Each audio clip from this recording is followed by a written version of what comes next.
grabar. Buenos días, hoy hablamos con Adrien Fabre, profesor de Educación y Comunicación Audiovisual en la Universidad de Barcelona, y el artículo que ha escrito para Artseduca se titula Creación y co-creación musical, ¿quién es quién en las músicas de masas? ¿Nos podría explicar un poco de qué va? Buenos días. Pues sí, a ver, este artículo va sobre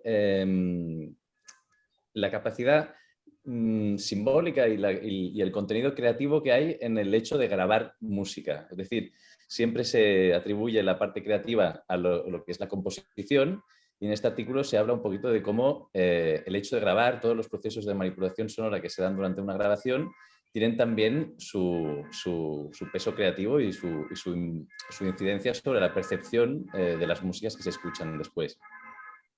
Más o menos esto es un resumen rápido, ¿no? de lo que sería. Uh-huh. Muy bien, ¿y cómo surgió la idea de investigar sobre este tema? Bueno, esto empezó con una tesis doctoral sobre precisamente la capacidad simbólica de los procesos de grabación, en la que se estudió pues, la repercusión que tenía en la percepción de la música, es decir, cómo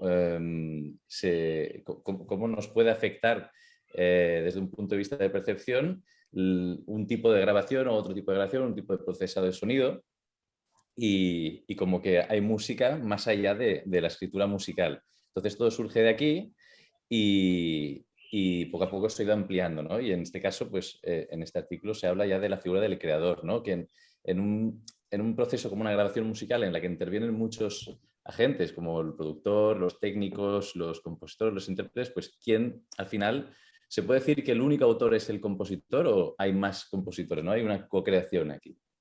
Pues viene de esto, ¿no? De reivindicar un poquito el valor creativo y simbólico de los procesos de grabación.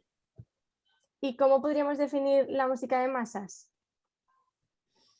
La música de masas, bueno, este concepto sale de precisamente cuando se empieza a investigar sobre esto, a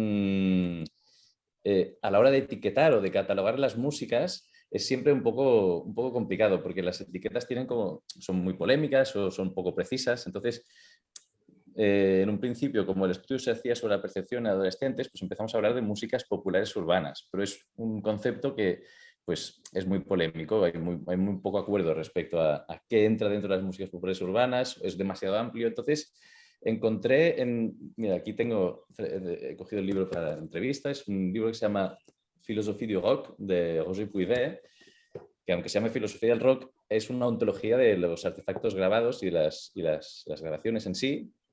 Y aquí aparece este concepto de músicas de masas, que es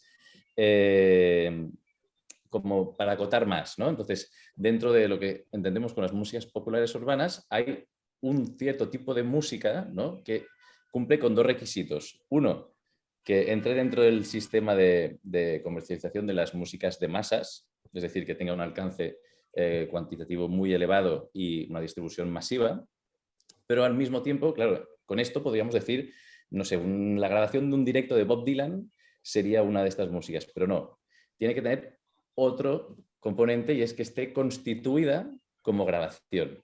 Es decir, no es la captura del sonido de una interpretación en directo que busca como ser muy fiel a esa interpretación, sino que a partir de diferentes procedimientos se crea, grabando cosas, una obra nueva que no es la que está interpretada al principio. Entonces, cuando una obra está constituida como grabación y entra dentro de este sistema de distribución de masas, entonces aquí hablamos de músicas de masas, que son las que se tratan en el artículo. Muy bien, y siguiendo un poco el hilo de la tecnología en la grabación musical, ¿cómo crees que ha evolucionado a lo largo de la historia? Bueno, aquí hay mucha historia, ¿no? Y también traigo otro libro, que es uno que sirve mucho para entender un poquito la evolución de la música grabada, que se llama El sonido de la perfección, de Greg Midner.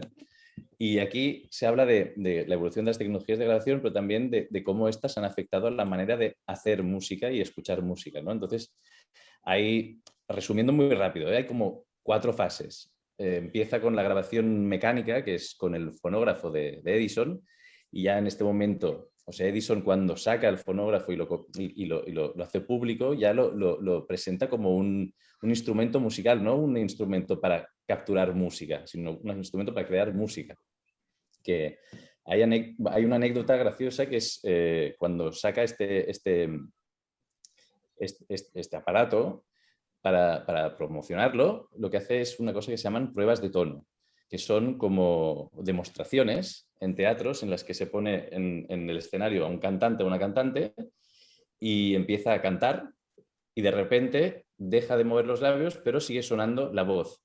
Entonces la gente, claro, nunca había oído sonido grabado y se queda sorprendida, ¿no? Y entonces era como esta manera de enseñar que lo que estaban escuchando no era la voz del cantante, sino que desde el principio el cantante hacía como una especie de playback y se oía la voz grabada. ¿Y qué pasó con esto? Que en lugar de intentar con el fonógrafo conseguir el sonido más parecido a la voz del cantante, resulta que al mismo tiempo los cantantes, y esto está documentado, intentaron imitar el sonido de los fonógrafos con su manera de cantar.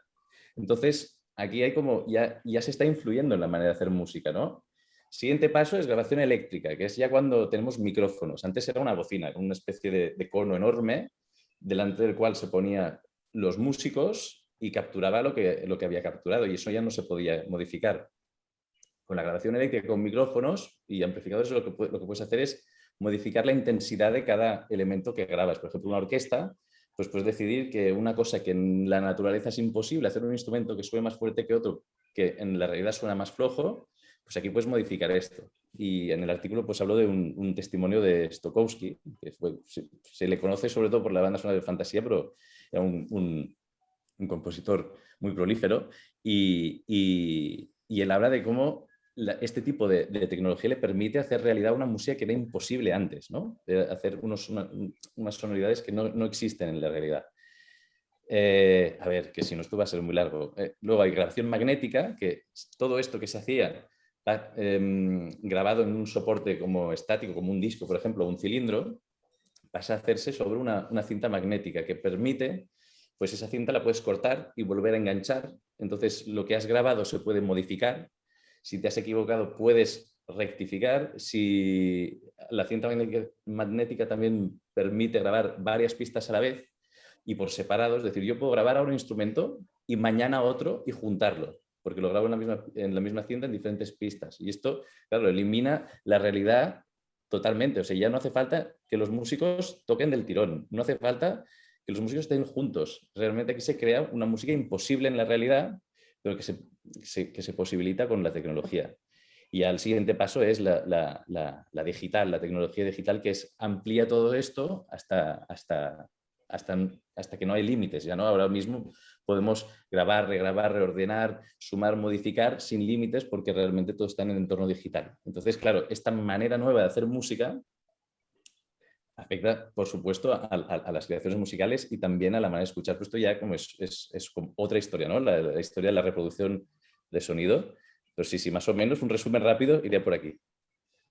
Y en cuanto al consumo, ¿qué podríamos decir que cambios ha comportado la tecnología? Bueno, claro, es lo que iba a decir ahora. El consumo, claro, no es lo mismo en una época donde no hay grabaciones, escuchar música, que solo tienes la opción de ir a escuchar música en un concierto, o con música en vivo, o si no, leer la partitura, a de repente poder escuchar música donde quieras porque tienes un aparato que lo reproduce en tu casa. Entonces, ya el ambiente es otro, ya no es un lugar ideal de escucha que estás preparado para esto. A lo mejor es un sitio ruidoso. Con la entrada de los dispositivos portátiles se podía escuchar música pues, en un coche, ¿no? Con ruido de fondo. Claro, ¿en qué afecta esto? Pues si escucho música en un coche y hay ruido de fondo, las partes con dinámica más baja se pierden en la contaminación acústica. Entonces, las radios, las discográficas, todos buscan suplir estos problemas con música comprimida, que significa que no tiene dinámica. O sea, la dinámica se reduce de manera que todo pueda sonar fuerte todo el rato. Entonces ya tenemos otra transformación de la manera de hacer música, ¿no? Y la manera de escuchar es esta, ¿no? Ya no escuchas sentado y escucha atenta como mirando un escenario, sino que puedes estar escuchando con música de fondo, escuchando haciendo otras cosas. Pero se transforma la manera de vivir la música, de escucharla y de hacerla.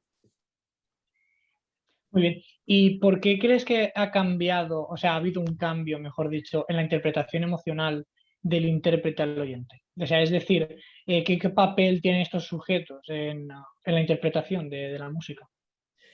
Sí, bueno, para esto, claro, esto sería un tema como más profundo, ¿no? Más filosófico, pero aquí, si nos preguntamos, para ir rápido, ¿no? Si nos preguntamos qué es la música, hay muchas definiciones. Como es un diccionario, pondrá pues conjunto de melodías, armonías, algunos te ponen que generan placer. Claro, todo esto depende. Hay música sin melodía, hay música incluso sin armonía, sin ritmo, hay música que es silencio. Por lo tanto, es muy difícil de saber definir música, ¿no? Entonces, al final podemos llegar a decir, saltándonos mucha teoría, que la música es todo aquello que alguien considere música. Por lo tanto, aquí hay una tendencia a creer que la música no se genera solo en la creación, sino se genera en la recepción. Quien escucha música decide que eso es música o eso le emociona.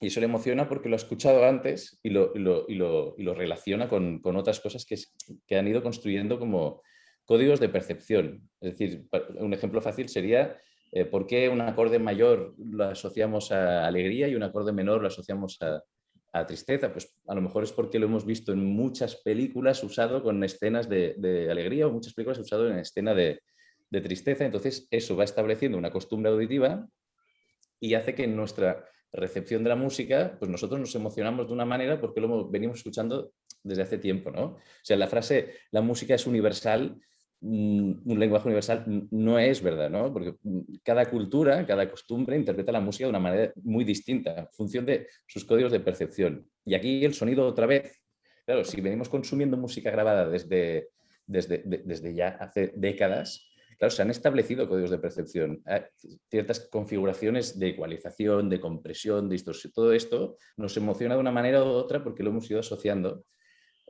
con experiencias personales y sociales. Entonces aquí está un poquito esta idea de la música como que se crea en la recepción también. Y ahora volviendo a la creación musical, ¿se podría considerar que es una acción cooperativa y por qué? Vale, claro, esto es lo que comentaba al principio, ¿no? En una grabación musical, en este tipo de músicas, intervienen muchas figuras. Está el compositor que ha escrito la música, está el intérprete que la interpreta, está el técnico de sonido, está el productor, pueden haber arreglistas, puede haber varios compositores, varios intérpretes con diferentes sensibilidades. Entonces, claro, todo esto converge en un proceso que coge una idea inicial, una idea musical, y la transforma en un objeto artístico nuevo, que es el fonograma, ¿no? Y aquí esta transición de un punto al otro viene como dirigida por la figura del productor, que es quien pasa, como dicen los entrevistados en el artículo, quien coge una idea musical y la transforma en sonido. Entonces, claro, decir que el autor solo es el compositor es saltarnos muchas partes que tienen mucho significado con aquello de los códigos de percepción. Entonces, aquí sí que podemos ver que la autoría es un acto compartido entre diferentes personas, incluso a nivel legal. Los derechos de autor que detiene el compositor no son los mismos que los derechos fonográficos que son propiedad del productor. Los premios, el Grammy Mejor Disco es al productor, la mejor canción es al autor, ¿no? Entonces aquí vemos cómo se reconocen diferentes figuras, pero aún cuesta, ¿no? Entonces, reconocer el valor creativo de lo que es el proceso de grabación. Y claro, sí, en este sentido sí que intervienen, no sé exactamente, la pregunta era el término, no sé cómo lo has dicho, pero que sí que es como un acto colaborativo, ¿no? Una co-creación. Y durante este proceso de grabación,